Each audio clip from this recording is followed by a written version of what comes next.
नमस्कार दोस्तों। इस वीडियो में अपन लोग कक्षा 11 की जो अनिवार्य हिंदी है उसमें अगला जो अध्याय है वो है स्पीति में बारिश कृष्णनाथ के द्वारा लिखा गया। तो सबसे पहले अपन लेखक का परिचय देखते हैं। परिचय अपने बहुत काम आएगा मित्रों। आप अंदर से घुटे घुटे पढ़ते रहते हो। मैं जैसे आपको बतला रहा हूँ ठीक आप अपने पाठ्य पुस्तक में उसी प्रकार से अंडरलाइन करते जाइए, अपने नोट्स बनाते जाइए। देख लेना एक भी प्रश्न आपका परीक्षा में बाहर से नहीं आएगा। तो सबसे पहले लेखक का परिचय अपन देखते हैं। कृष्णनाथ का जन्म है वो 1934 में वाराणसी उत्तर प्रदेश में हुआ और देहांत 2016 में हुआ था इनका।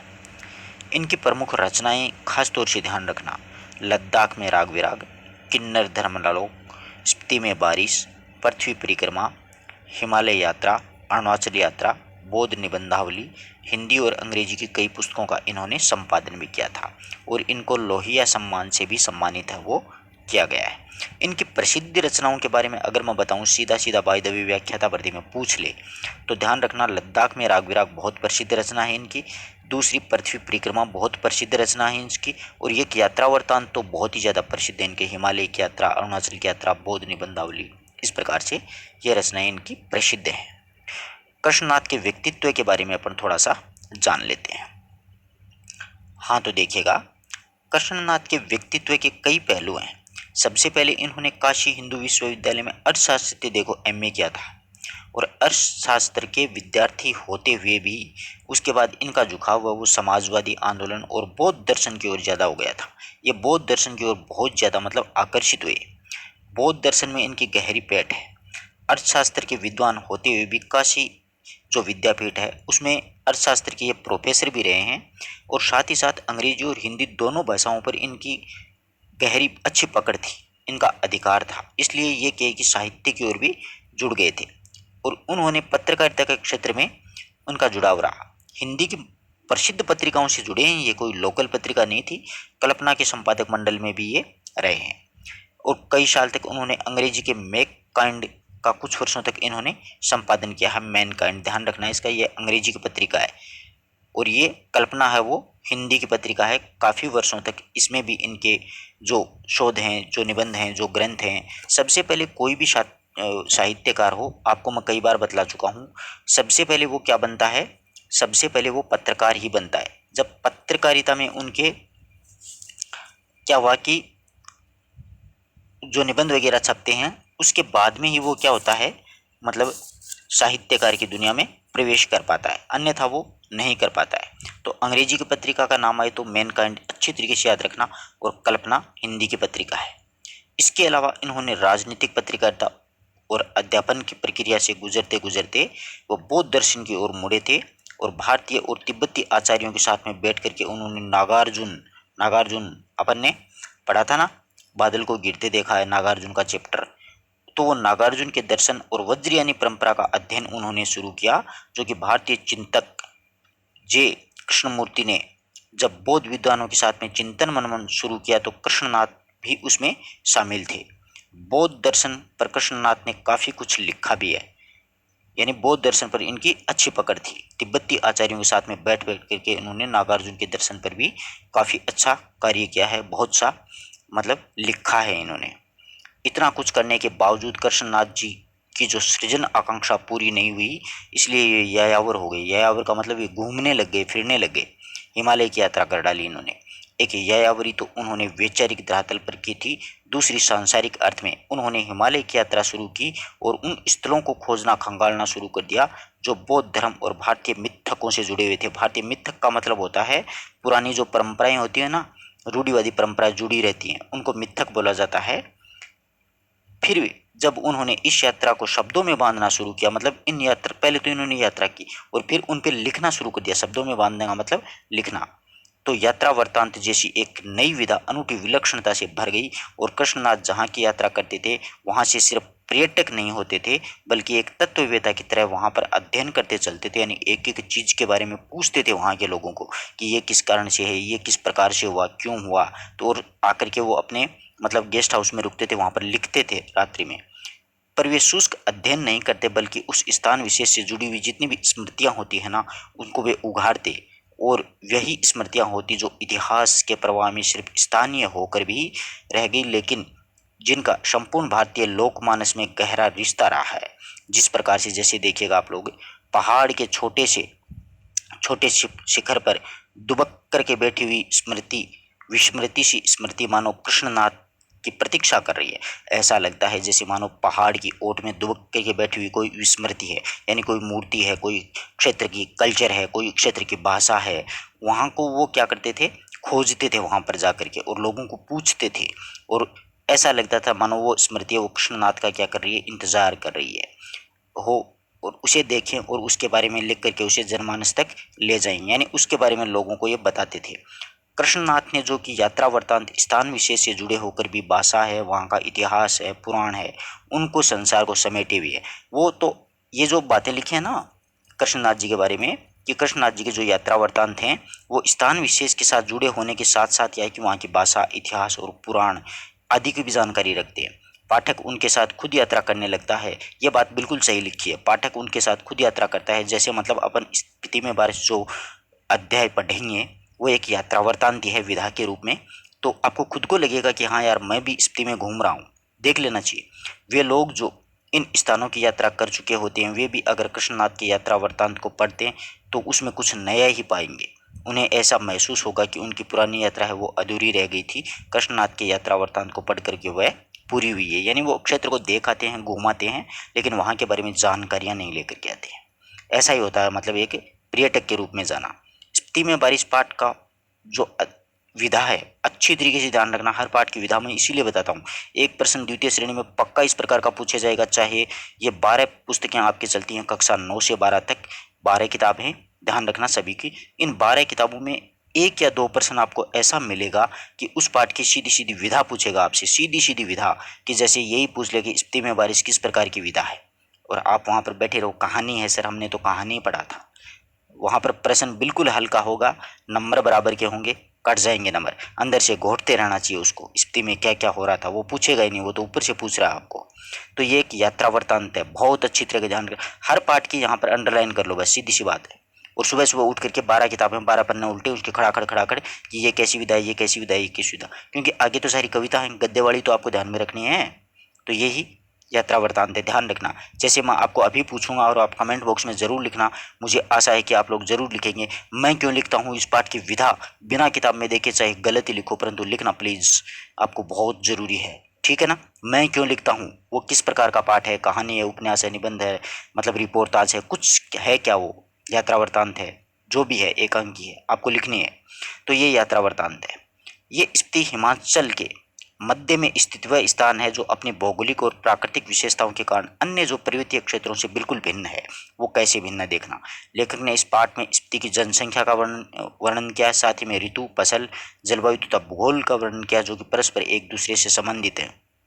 इतनी चीज़ों का वर्णन एक साथ में किया है। तो यहाँ पर पूछा जा सकता है परीक्षा में कि स्थिति में बारिश जो पाठ है उसमें किसका वर्णन नहीं है। ऑप्शन बनाएगा यहाँ से, जनसंख्या, फसल, ऋतु, जलवायु, भूगोल। यहाँ पर जलवायु हटा देगा शब्द, भूगोल हटा देगा, जनसंख्या हटा देगा। 5 ही तो शब्द हैं, जनसंख्या, ऋतु, फसल, जलवायु, भूगोल। 4 बार पढ़ो, जनसंख्या, ऋतु, फसल, जलवायु, भूगोल, जनसंख्या, ऋतु, फसल, जलवायु, भूगोल, जनसंख्या, ऋतु, फसल, जलवायु, भूगोल। बस 3-4 बार पढ़ा तो वो याद हो गया। 5 तो अपनी उंगलियां हैं हाथ में, तो एक पर रखो, जनसंख्या, ऋतु, फसल, जलवायु और भूगोल, बस 5 है जो परस्पर एक दूसरे से भिन्न है। पाठ में दुर्गम क्षेत्र में स्थिति में रहने वाले लोगों को कठिनाई भरे जो जीवन का वर्णन किया है। कुछ युवा पर्यटक को पहुंचना स्थिति के पर्यावरण को बदला जा सकता है, क्योंकि वहां के लोगों को क्या मिलेगा, रोजगार के अवसर मिलेंगे, 2 रुपये आएंगे तो उनका जीवन बदल जाएगा। ठंडे रेगिस्तान, स्थिति को क्या कहा है लेखक ने, ठंडा रेगिस्तान। जैसे स्थिति के लिए उनका आना वहां पर बूंदों भरा एक सुखद संयोग बन सकता है। बहुत अच्छा चैप्टर है, अंत तक आप बने रहिएगा, आपको बहुत अच्छा लगेगा। कुछ शब्दार्थ हैं देखिएगा, एलंगे जिसे लांघा नहीं जा सके, स्वायत्त, स्वतंत्र, अतर्क्य, तर्क न करने योग्य, आर्तनाद, दर्द भरी ऊंची आवाज होती है ना उसको आर्तनाद, करुण आवाज। पीर पंजाली ये एक पर्वत श्रृंखला है। महात्म्य मतलब महिमा या गौरव होता है। कुवत ये बल और शक्ति को बोलते हैं, कुवत। षड ऋतु यानी 6 ऋतुएं होती है ना, जैसे वसंत, ग्रीष्म, वर्षा, शरद, शिशिर, हेमंत। तुषार तो हिम को बोलते हैं, मतलब बर्फ को। और दुंगछेद एक तरह का वाद्य यंत्र होता है जो महाशंख जिसे फूंक मार करके बजाया जाता है, ये दुंगछेद होता है। ये अच्छा प्रश्न है, ये आएगा तब अपन चर्चा करेंगे। अब देखिएगा स्पीति में बारिश। स्पीति जो हिमाचल प्रदेश के लाहौल स्पीति जिले की एक तहसील है। एक लाहौल स्पीति एक जिला है, उसकी तहसील क्या है? स्पीति एक तहसील है। लाहौल स्पीति का यह योग एक आकस्मिक है, इसमें बहुत योगायोग नहीं है। ऊंचे दर्रे और कठिन रास्तों के कारण इतिहास भी इसका कम ही रहा है। ऊंचे दर्रे थे, कठिन रास्ते थे, कोई जाता ही नहीं था, तो इतिहास कहाँ से बनता? एलन के जिसे लांघा नहीं जा सके, उसके भूगोल यहाँ पर इतिहास का एक बड़ा कारक है, यानी वहाँ का भौगोलिक क्षेत्र ऐसा ही है। अब जबकि संचार के कुछ सुधार हुआ है, यानी संचार के साधनों में, तब ही लाहौल स्पीति का योग प्राय वायरलेस सेट के जरिए होता है। यानी लाहौल स्पीति है, ये जिला है, उसकी तहसील है स्पीति, तो लाहौल स्पीति से उसका योग है वो वायरलेस सेट से ही होता है बस, जो कि केलंग और काजा के बीच खड़कता रहता है। केलंग और काजा दो जगह के नाम हैं ये, वहाँ के बीच में वो वायरलेस खड़कता रहता है। फिर भी केलंग के बादशाह को इस बात का भय रहता है कि कहीं काजा का सूबेदार उसकी अवज्ञा तो नहीं कर रहा, यानी उसकी आज्ञा का पालन कर रहा है कि नहीं कर रहा है, कहीं पर बगावत तो नहीं कर देगा। ये इस बात का अंदेशा किसको रहता है? केलंग के राजा को। किसके प्रति? काजा के सूबेदार के प्रति। लेकिन शिवाय वायरलेस सेट के संदेश भेजने के वह और कुछ कर भी क्या सकता है? वसंत में 170 मील आना जाना कठिन, शीत में तो प्राय असंभव है। वसंत ऋतु में 170 किलोमीटर की दूरी है और दुर्गम कठिन रास्ते हैं, वहाँ पर आना जाना बहुत ही कठिन होता है। लेकिन सर्दी में तो वो रास्ते ही बंद हो जाते हैं, बर्फ पड़ती है वहाँ पर। प्राचीन काल में शायद स्पीति भारतीय साम्राज्यों का एक अहम अंग रहा था। जब ये साम्राज्य टूटे तो वह स्वतंत्र रही।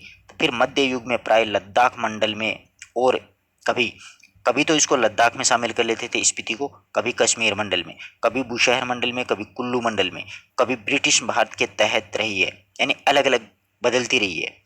तब भी प्राय स्वायत्त रही है, फिर भी ये स्वतंत्र रहती थी। उसकी स्वायत्तता भूगोल ने सिरजी है। भूगोल ही इनकी रक्षा करता है, भूगोल ही इसका संहार करता है। इसका संहार और उपाय सब कुछ भूगोल के हाथ में ही है। पहले कभी वहाँ का राजा का कोई हरकारा आता था, यानी समाचार देने वाला, तो उसके आते जाते वह अल्प वसंत बीत जाता था। 170 मील की दूरी में आता था तो अल्प वसंत 3 महीने लग जाते थे। कभी कोई जोरावर सिंह जैसा आता था तो स्पीति का तरीका वही था। वो तुपचिलिंग गोनपा में मैंने देखा है, जब डायनामाइट का विस्फोट होता है ना, मतलब पर्वत को फोड़ने के लिए डायनामाइट का विस्फोट किया जाता है, वह तो लाहौल दहस करके आंखें बंद करके चांगमा का तना पकड़ा, या फिर एक दूसरे को पकड़ कर बैठ के, यानी इतना भयंकर विस्फोट होता है डायनामाइट का कि सभी कंपकपी छूट जाती है सभी के। जब धमाका गुजर गया होता तो फिर डरते डरते आंख खोल करके उठे। जोरावर सिंह के आक्रमण के समय में स्पीति के लोग घर छोड़कर भाग जाते थे। ये जोरावर सिंह कुछ क्रूर प्रवृत्ति का कोई इंसान था। उसने स्पीति को और वहाँ के विहारों को लूटा, यानी बौद्ध मठ थे उनको लूटता था ये जोरावर सिंह। यह अप्रतिकार शायद स्पीति की सुरक्षा की पद्धति है। अब यहाँ से अच्छे प्रश्न बनेंगे कि स्पीति की जनसंख्या लाहौल से कम है। 1901 की जनगणना के अनुसार स्पीति की जनसंख्या मात्र 3231 रही है। आंकड़े हैं ना, ये परीक्षा में पूछे जा सकते हैं कठिन प्रश्न बनाने की दृष्टि से। तो 1901 की बात पूछे, स्पीति की जनसंख्या तो 3231 यानी 3231 रही है। 71 की जनगणना में वो सिर्फ दुगुनी हुई है, 7196 हुई है। उसका क्षेत्रफल मुझे 1971 की जनगणना में लाहौल के साथ जोड़ करके 12,015 वर्ग किलोमीटर था 1971 में। स्पीति का अलग क्षेत्रफल नहीं दिया गया है। इंपीरियल गजेटियर यानी ऑक्सफोर्ड एक डिक्शनरी है ना, 1908 के खंड 23 में, उसके अनुसार वहाँ का क्षेत्रफल 2155 वर्ग मील है। और इस तरह स्पीति की जनसंख्या प्रति वर्ग मील 4 से भी कम ठहरती है। 1901 में ये प्रति वर्ग मील 2 ही थी, 1901 में तो 2 ही थी, 71 में 4 हो गई है, यानी कम ही थी पहले तो। लाहौल स्पीति का प्रशासन ब्रिटिश राज से भारत के जस का तस मिला है। अंग्रेजों को ये 1896 ईस्वी में कश्मीर के राजा गुलाब सिंह के जरिए मिला था। अब ये प्रश्न पूछा जा सकता है कि अंग्रेजों को स्पीति का राज्य किस प्रकार से मिला था, तो कश्मीर का राजा गुलाब सिंह हुआ करता था, उसके तहत स्पीति भी अंग्रेजों को मिल गया। अंग्रेज इनके जरिए पश्चिमी तिब्बत में ऊन वाले क्षेत्र में प्रवेश करना चाहते थे, इसलिए वो स्पीति को कंट्रोल करना चाहते थे। तिब्बत में अंग्रेजी साम्राज्य के दुर्गामी हित भी थे, यानी बहुत आगे की सोच रखते थे अंग्रेज। वो ये भी जानते थे कि 1896 में कुल्लू लाहौल स्पीति ब्रिटिश अधीनता में आ गए थे। कुल्लू लाहौल और स्पीति 1846 में ब्रिटिश साम्राज्य के अधीन आ गए। पहले सुब्रिटेंट के अधीन थे, फिर 1847 में कांगड़ा के जिले के शरीक कर दिया, यानी कांगड़ा जिले के साथ में इनको स्पीति को जोड़ दिया। लद्दाख मंडल के दिनों में भी स्पीति का शासन एक नैनो मतलब एक स्थानीय राजा को कहा जाता है, ध्यान रखना। क्या हुआ कि लद्दाख मंडल के दिनों में तो एक स्पीति का शासन वो एक नैनो यानी स्थानीय राजा चलाया करता था। ब्रिटिश भारत में कुल्लू के असिस्टेंट कमिश्नर के समर्थन से ये नैनो कार्य करता था। उसका अधिकार क्षेत्र केवल द्वितीय दर्जे के मजिस्ट्रेट के बराबर ही था, एक मजिस्ट्रेट था वो राजा। लेकिन स्पीति के लोग उसे अपना राजा ही मानते थे, राजा नहीं तो दंपति को रानी मानते थे, यानी दोनों राजा रानी को, दंपति को राजा रानी मानते थे वो लोग। 1873 में आते आते स्पीति रेगुलेशन पास हुआ, यानी कोई नियम बने, कानून बना, जिसके तहत लाहौल और स्पीति को विशेष दर्जा दिया गया। ब्रिटिश भारत के अन्य कानून यहाँ पर लागू नहीं होते थे। रेगुलेशन के अधीन प्रशासन के अधिकार नैनो को दिए गए थे, जिसमें मालगुजारी यानी सीधी सी बात है टैक्स इकट्ठा करना और छोटे मोटे फौजदारी के मुकदमे जो भी होते हैं उसका फैसला करना वो नैनो ही करता था, वो सारी शामिल कर दिए। उसके ऊपर से मामले वह कमिश्नर के पास भेज देता था, यानी ऊपर का कोई हत्या वत्या का मामला होता है तो कमिश्नर संभालता था। उन दिनों लाहौल स्पीति का वृत्तांत कांगड़ा जिले के अंतर्गत कुल्लू तहसील में मिलता था। कांगड़ा जिले की कुल्लू तहसील है उसमें मिलता था। स्वराज्य के बाद में 1960 में लाहौल स्पीति पंजाब राज्य के अंतर्गत एक अलग जिला बना दिया गया था। 1960 यहाँ पर पूछा जाता है कि 1960 में लाहौल स्पीति है वो किसके अंतर्गत आता था, तो पंजाब राज्य के अंतर्गत एक अलग जिला था जिसका केंद्र केलंग में था। 1966 में जब हिमाचल प्रदेश एक नया राज्य बन गया तो लाहौल स्पीति और उसका उत्तरी छोर का एक जिला हो गया और यह देश की सबसे अधिक दुर्गम क्षेत्र में आने लगा, यानी हिमाचल में 1966 में शामिल हुआ था। ये स्पीति 31.42 और 32.59 अक्षांश उत्तर में लेकर के 77 डिग्री, पॉइंट नहीं, ये डिग्री है, 77 डिग्री 26 मिनट से लेकर के 78 डिग्री 42 पूर्वी देशांतर के मध्य में बीच में स्थित है। ये अक्षांशीय और देशांतरीय जो स्थिति होती है ना अपनी, वो स्थिति है 31 डिग्री 42 और 32 डिग्री 59 उत्तरी अक्षांश है और 77 डिग्री 26 मिनट और 78 डिग्री 42 पूर्वी देशांतर में है। यह चारों ओर से ऊंचे ऊंचे पहाड़ों का केदी है। इन पहाड़ों की औसतन ऊंचाई 18,000 फीट है। यह पहाड़ उसे पूर्व में तिब्बत, पश्चिम में लाहौल, दक्षिण में किन्नौर और उत्तर में लद्दाख से अलग करते हैं और उनकी मुख्य घाटी इसी नाम से स्पीति नदी की घाटी कहलाती है। स्पीति पश्चिमी हिमालय के लगभग 16,000 फीट की ऊंचाई से निकल करके पूर्व में तिब्बत में वो बहती है, एक घाटी है उसमें पूर्व में बहती है। लाहौल स्पीति में स्पीति एक नदी का भी नाम है, ध्यान रखना, एक नदी है वहाँ पर स्पीति। इसके अलावा एक और भी नदी है उसका भी नाम आएगा, एक बार कॉन्सेप्ट क्लियर हो जाएगा, इसलिए मैं उसका नाम नहीं ले रहा आपके सामने। तो देखिए वो नदी बहती है पूर्व में तिब्बत में, वहाँ पर स्पीति में आती है। स्पीति में बह करके पुराने रामपुर है बुशनगर राज्य में पूर्व कन्नौज जिले में बहती हुई सतलुज में मिल जाती है। तो यहाँ पर पूछा जा सकता है स्पीति नदी किस में गिरती है, तो सतलुज में। मेरी इस स्पीति नदी से क्या है, प्रीति है, लेखक का प्रेम है। स्पीति में को मैं सिर्फ इसी नदी को पहचानता हूँ, यानी स्पीति में मैं स्पीति नदी को ही पहचानता हूँ।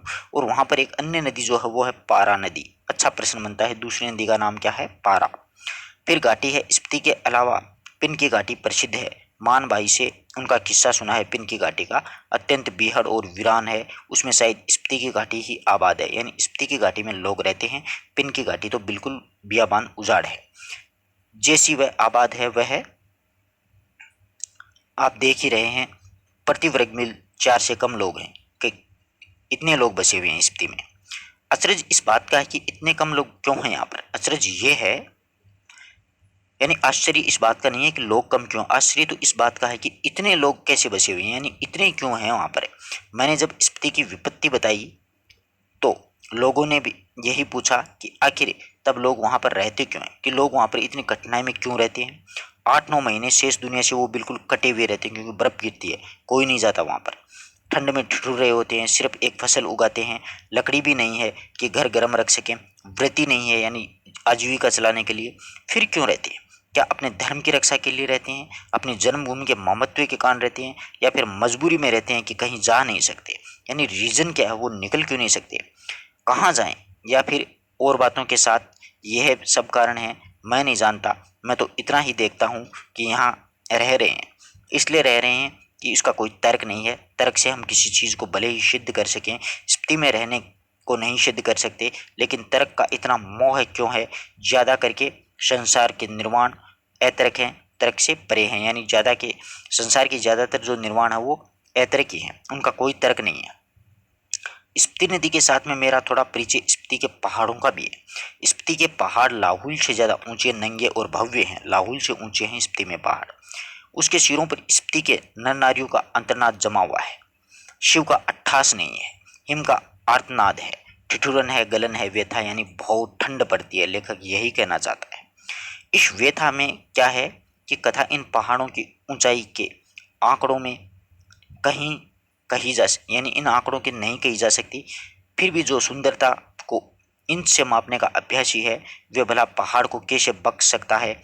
वे ये है जान लें कि स्पीति मध्य हिमालय की घाटी है, जिसे वे हिमालय जानते हैं।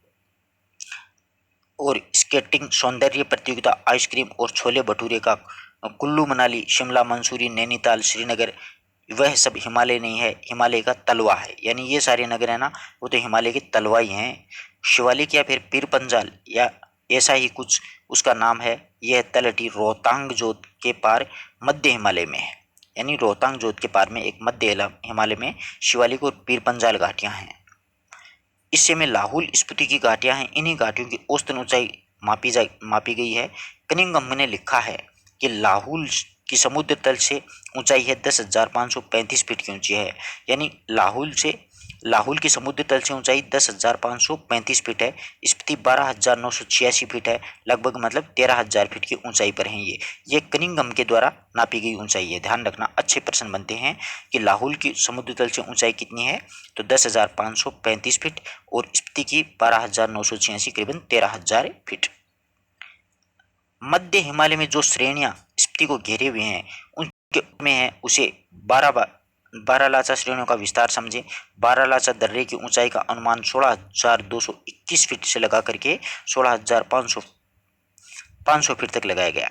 इस पर्वत श्रेणी में दो चोटियां ऊंचाई में 21,000 फीट से अधिक हैं। दक्षिण में जो श्रेणी है वह मान्य श्रेणी है, यानी दक्षिण की श्रेणी का नाम है मान्य श्रेणी, ये कहलाती है। इसका अर्थ है कहीं पर बौद्धों के माने मंत्र के नाम से तो नहीं पड़ा है। ओम मणि पद्मे हूँ इनका बीज मंत्र है। ओम मणि पद्मे हूँ का मतलब होता है ये एक बौद्ध धर्म का मंत्र है, यानी जो ध्यान साधना के लिए प्रयुक्त होता है। बोधित्व जो आर्य होते हैं वो अवलोकितेश्वर ने इस मंत्र को सबसे पहले उच्चारण किया था, और इस उच्चारण से करुणा की क्या है, उत्पत्ति होती है। ओम मणि पद्मे हूँ, यहाँ पर यूं प्रश्न सीधा बन सकता है कि किस अध्याय से ली गई पंक्तियां हैं। ओम मणि पद्मे हूँ, इसका बीज मंत्र बड़ा महात्म्य यानी बहुत महत्व है। इसे संक्षेप में माने कहते हैं। संक्षेप में इस पर्वत श्रृंखला को क्या कहा जाता है, माने। और कहीं इस श्रेणी का नाम इसे माने के नाम पर तो नहीं है, अगर नहीं है तो करने के जैसा है। यहाँ इन पहाड़ियों में माने का इतना जाप हुआ है कि यह नाम उन श्रेणियों को ही दे डालना ही सहज समझाता है। यानी माने जो मंत्र है उसका बहुत जाप हुआ था यहाँ पर, इसलिए इस पर्वत श्रेणियों को नाम ही माने रख दिया। इंपीरियल गजेटियर ने माने श्रेणी की ऊंचाई 21,646 फीट बताई गई है। यह हम माने इस श्रेणी की किसी चोटी की ऊंचाई होगी, पूरी श्रेणी की ऊंचाई तो एक नहीं होगी। इसमें जो छोटी छोटी चोटियां हैं उसकी ऊंचाई जैसे 17,000 फीट से अधिक है। कई गांव समुद्र की सतह से 13,000 फीट से ऊंचे बसे हुए हैं। एक दो तो 14,000 फीट की ऊंचाई पर भी हैं। मध्य हिमालय इसमें स्पीति स्थित है, यानी मध्य हिमालय के बीच में स्पीति बसा हुआ है।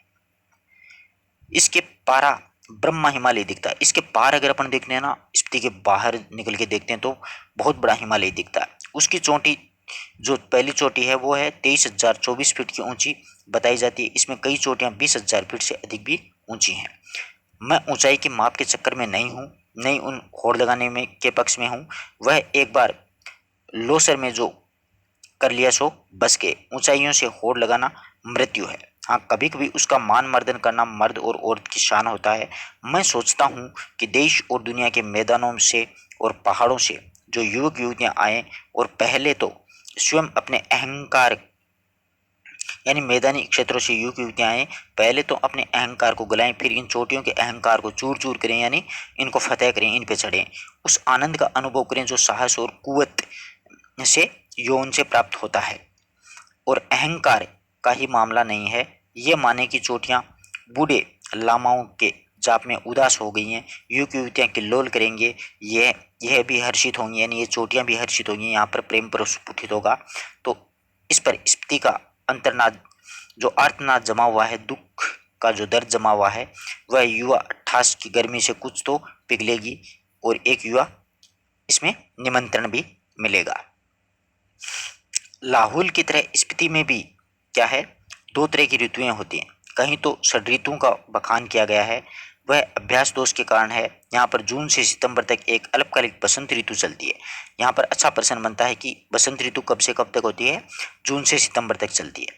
शेष शीत ऋतु ही रहती है। यहाँ पर वसंत में जुलाई में औसतन तापमान 15 डिग्री का ही रहता है। शीत में जनवरी में औसतन तापमान 8 डिग्री रिकॉर्ड किया गया है, यानी -8 डिग्री चला जाता है। औसतन से कुछ अंदाजा नहीं लगता है। वसंत के दिन गर्म होते हैं, रात ठंडी होती हैं। शीत में क्या होता है इसकी कल्पना नहीं की जा सकती, कभी रहकर देखा जा सकता है। शीत में तो ठंडी ठंड होगी। स्पीति में वसंत लाहुल से भी कम दिनों की होती है स्पीति में, क्योंकि वसंत में यहाँ फूल नहीं खिलते हैं, न हरियाली आती है, न गंध होती है। दिसंबर से घाटी में बर्फ पड़ने लग जाती है और अप्रैल मई तक लगातार बर्फ ही पड़ती है, दिसंबर से लेकर के अप्रैल मई तक। यहाँ पर ठंडक भी लाहुल से ज़्यादा पड़ती है। नदी नाले सब जम जाते हैं, हवाएं तेज चलती हैं, हाथ मुँह हैं जो खुले अंग हैं उसमें जैसे शूल की तरह चुभते हैं, यानी बहुत बर्फीली शीतलहर चलती है। स्पीति में लाहुल से भी कम वर्षा होती है। मध्य हिमालय मानसून की पहुंच के परे है, यहाँ पर बरखा बहार नहीं है। कालिदास को अपने ऋतु संहार में यहाँ पर वर्षा का तो संहार ही करना पड़ेगा। कालिदास में वर्षा का क्या ठाठ है, यह वर्षा वर्णन इस प्रकार से शुरू होता है। यहाँ पर वर्षा मतलब बहुत ही कम होती है। प्रिय जल की फुहारों से भरे बादलों के मतवाले हाथी पर चढ़ा हुआ, चमकती हुई बिजलियों की झड़ियों को फहराता हुआ और बादलों की गरज से नगाड़ा बजाता हुआ कामजनों का प्रिय प्रवास राजाओं का सा ठाट बाट बनाकर आ जाता है। यह पाउस यहाँ नहीं पहुँचता, यानी यहाँ पर बरसात होती नहीं है। कालिदास की जो वर्षा की शोभा है वो विंध्याचल में है, हिमालय की इन मध्य की चोटियों में नहीं है। मैं नहीं जानता कि इनका लालित्य लाहुल स्पीति के नर नारी समझ भी पाएंगे या नहीं। वर्षा उनके संवेदन का अंग नहीं है। वह यह जानते नहीं है कि बरसात में नदियां बहती हैं, बादल बरसते हैं, मस्त हाथी चिंगारते हैं, जंगल हरे भरे हो जाते हैं, अपने प्यारों से बिछड़ी हुई स्त्रियां रोती कलपती हैं, मोर नाचते हैं, बंदर चुप मार कर गुफाओं में जा छिपते हैं। यानी बरसात होने पर ये सारी हरकतें होती हैं, लेकिन स्पीति के लोग इस बात को नहीं जानते। अगर कालिदास यहाँ आकर कहें कि आपने बहुत से सुंदर गुणों से सुहानी लगने वाली स्त्रियों का जो खिलाने वाली पेड़ों की टहनियाँ और बेलों की सच्ची सखी तथा सभी जीवों का प्राण बनी हुई वर्षा ऋतु आपके मन की सब साधें पूरी करे, तो शायद स्पीति के नर नारी यही पूछेंगे कि ये देवता कौन है, कहाँ रहता है और यहाँ क्यों नहीं आता है, यानी किस प्रकार का ये देवता यहाँ क्यों नहीं आता है। तो स्पीति में कभी भी बारिश होती है, कभी कभी बाई चांस। वर्षा ऋतु यहाँ पर मन की शाद पूरी नहीं करती है, धरती सूखी ठंडी और विंध्य रहती है। स्पीति में कभी मतलब बरसात बहुत ही कम होती है। स्पीति में साल में एक फसल होती है। अच्छा प्रश्न है कि स्पीति में फसल कितनी होती है, तो साल में एक ही होती है। मुख्यतः फसलों में दो किस्में हैं, जौ और गेहूं, मटर और सरसों। इसमें से जो मुख्य फसल है स्पीति की, सिंचाई का साधन पहाड़ों से आ रहे नाले या उन पर बनाए गए कुल हैं। ये नालियाँ पहाड़ों के किनारे किनारे बहुत दूर तक जाती हैं। स्पीति नदी का तट इतना चौड़ा है कि इसका पानी किसी काम में नहीं आता है, यानी उसका जो पाट है वो काफ़ी चौड़ा है, उसका पानी कोई काम में नहीं आता है। स्पीति में ऐसी भूमि बहुत है जो खेती लायक बनाई जा सकती है। शर्त इतनी है कि इसके लिए स्पीति में जल उलीचा जाए, यानी स्पीति का पानी वहाँ पर लाया जाए या फिर पानी का कोई और स्रोत पहुँचाया जाए। स्पीति में कोई फल नहीं होता है। मटर और सरसों को छोड़कर कोई सब्जी नहीं होती है। शायद ऊंचाई, वायुमंडल के दबाव में कमी, ठंड की अधिकता, वर्षा की कमी वगैरह बहुत से कारण हैं। पेड़ नहीं होते हैं, इसीलिए स्पीति विशेषकर नंगी और वीरान है, यानी कोई पेड़ पौधे भी वहाँ पर नहीं है। वर्षा यहाँ पर एक ऐसी घटना होती है जो एक सुखद संयोग है। हम काजा से डाक बंगले में सो रहे थे। लेखक काजा के डाक बंगले में सो रहे थे। लगा कि कोई खिड़की खटखटा रहा है। आधी रात का भी पिछला पहर बीता है। इस समय कौन हो सकता है? लैंप की लो तेज करता है लेखक। खिड़की का एक पल्ला खोला तो तेज हवा का झोंका मुंह और हाथ को जैसे छीलने लगा था, यानी भयंकर ठंडी शीत लहर आई। मैंने पल्ला भिड़ा दिया, उसकी आड़ से देखने लगा। देखा कि बारिश हो रही है। मैं उसे देख नहीं रहा था। लेखक कहता है कि मैं उसे देख नहीं रहा था, बारिश को सुन रहा था। अंधेरा था, ठंड और हवा का झोंका आ रहा था, जैसे बर्फ का अंश लिए तुषार यानी बर्फ जैसी बूंदें पड़ रही हैं, जैसे नगाड़े पर थाप पड़ रही हो और दुंगछेन को वह बजा रही हो, यानी एक वाद्य यंत्र होता है उसको। महाशंख की ध्वनि घाटी में तैर रही थी। स्पीति की घाटी में वर्षा हो रही थी। कमरे में ठंड बढ़ रही थी। मैं बिस्तर में पड़ा पड़ा मालूम नहीं कब सो गया। सुबह उठा, चाय पीते ही सुना कि स्पीति के लोग कह रहे हैं कि यह हमारी यात्रा बहुत शुभ है। स्पीति में बहुत दिनों के बाद में बारिश हुई है, कि आप लोग यदि स्पीति में आए हो तो हमारे राज्य में, मतलब हमारे क्षेत्र में क्या हुई, बारिश हुई है। आपका आना, आपकी यात्रा हमारे लिए बहुत ही शुभ साबित हुई। तो इस प्रकार से लाहुल स्पीति जो यात्रा वृत्तांत है कृष्णनाथ का, वो अपन लोगों ने पढ़ा। किस प्रकार के प्रश्न बन सकते हैं वो भी मैंने आपको बीच में बताए। किसी प्रकार का कोई डाउट हो तो आप लोग पूछ सकते हो। बस इतने सा रिक्वेस्ट है कि आप अपने फ्रेंड्स के साथ में इसको शेयर जरूर कर दें। धन्यवाद दोस्तों।